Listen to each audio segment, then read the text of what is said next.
इंद्र की सेवा ने मां के उस भाव को भी बदल दिया। सेवा में कितना गुण है।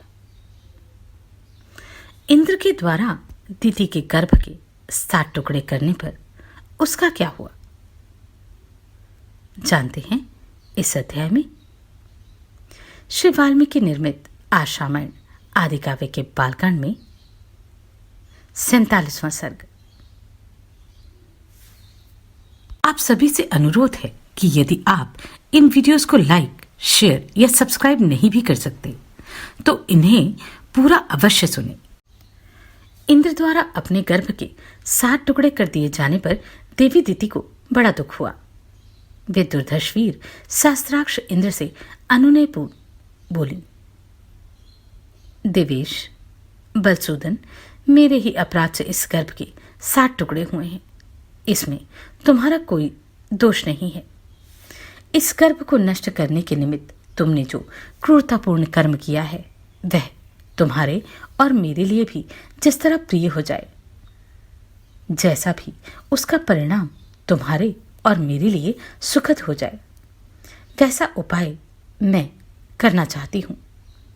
मेरे गर्भ के वे 7 पिंड 7 व्यक्ति होकर 7 मरुदगणों के स्थानों का पालन करने वाले हो जाए।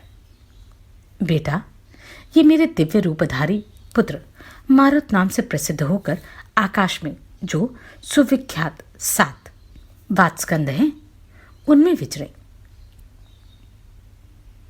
ऊपर जो 7 मरुत बताए गए हैं वे 7 के 7 गण हैं। इस प्रकार 49 मरुत समझने चाहिए। उनमें से आवह, प्रवह, संवह, उद्वह, विवह, परिवह और परावह, ये 7 मरुत हैं। इन्हीं को 7 वात्स्कंद कहा गया है। जो प्रथम गण है वह ब्रह्मलोक में विचरे, दूसरे इंद्रलोक में विचरण करें और तीसरा महायशस्वी मरुदगण दिव्य वायु के नाम से विख्यात हो अंतरिक्ष में बहा करे। सुरश्रेष्ठ, तुम्हारा कल्याण हो। मेरे शेष 4 पुत्रों के गण तुम्हारी आज्ञा से समयानुसार संपूर्ण दिशाओं में संचार करेंगे। तुम्हारे ही रखे हुए नाम से तुमने जो मारुद कहा उन्हें रोने से मना किया था, उसी मारुद्र इस वाक्य से वे सबके सब मारुत कहलाएंगे।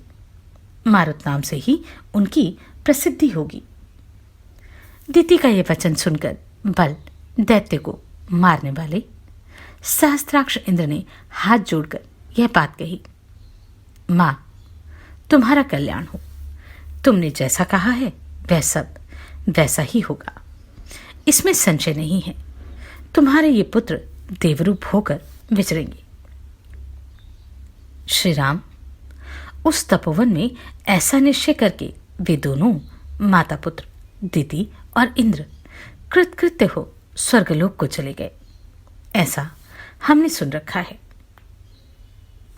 काकुतस्थ यही वे देश है जहां पूर्वकाल में रहकर देवराज इंद्र ने तप सिद्ध दीदी की परिचर्या की थी। पुरुष सिंह पूर्वकाल में महाराजा इक्ष्वाकु के एक परम धर्मात्मा पुत्र थे जो विशाल नाम से प्रसिद्ध हुए। उनका जन्म अलम्बुशा के गर्भ से हुआ था। उन्होंने इस स्थान पर विशाला नाम की पुरी बनाई थी। श्री राम विशाल के पुत्र का नाम था हेमचंद्र, जो बड़े बलवान थे। हेमचंद्र के पुत्र सुचंद्र नाम से विख्यात हुए। श्री रामचंद्र सुचंद्र के पुत्र धूम्राक्ष और धूम्राक्ष के पुत्र संजय हुए। सृंजय के प्रतापी पुत्र श्रीमान सहदेव हुए। सहदेव के परम धर्मात्मा पुत्र का नाम कुशाश्व था। कुशाश्व के महातेजस्वी पुत्र प्रतापी सोमदत्त हुए और सोमदत्त के पुत्र काकुत्स नाम से विख्यात हुए। काकुत्स के महातेजस्वी पुत्र सुमति नाम से प्रसिद्ध है, जो परम कांतिमान एवं दुर्जय वीर हैं। वे ही इस समय इस पुरी में निवास करते हैं। महाराज इक्ष्वाकु के प्रसाद से विशाल के सभी नरेश दीर्घायु, महात्मा, पराक्रमी और परम धार्मिक होते आए हैं। नरश्रेष्ठ, आज एक रात हम लोग यहीं सुखपूर्वक शयन करेंगे। फिर कल प्रातःकाल यहां से चलकर तुम मिथिला में राजा जनक का दर्शन करोगे। नरेशों में श्रेष्ठ, महातेजस्वी, महायशस्वी राजा सुमति विश्वामित्र जी को पुरी के समीप आया हुआ सुनकर उनकी अगवानी के लिए स्वयं आए।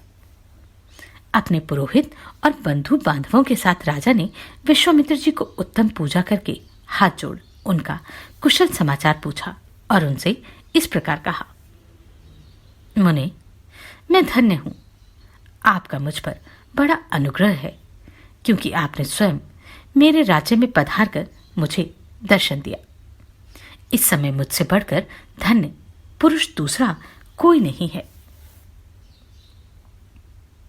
इस प्रकार श्री वाल्मीकि निर्मित आज रामायण आदि काव्य के बालकांड में 47वां सर्ग पूरा हुआ। आप सभी को कोटि कोटि साधुवाद। आपने इन वीडियोस को इतना प्रेम दिया। नमस्कार, मैं आभा शर्मा जावास। यदि आपको मेरा ये प्रयत्न सराहनीय लगा हो तो मुझे सब्सक्राइब करके प्रोत्साहित करें।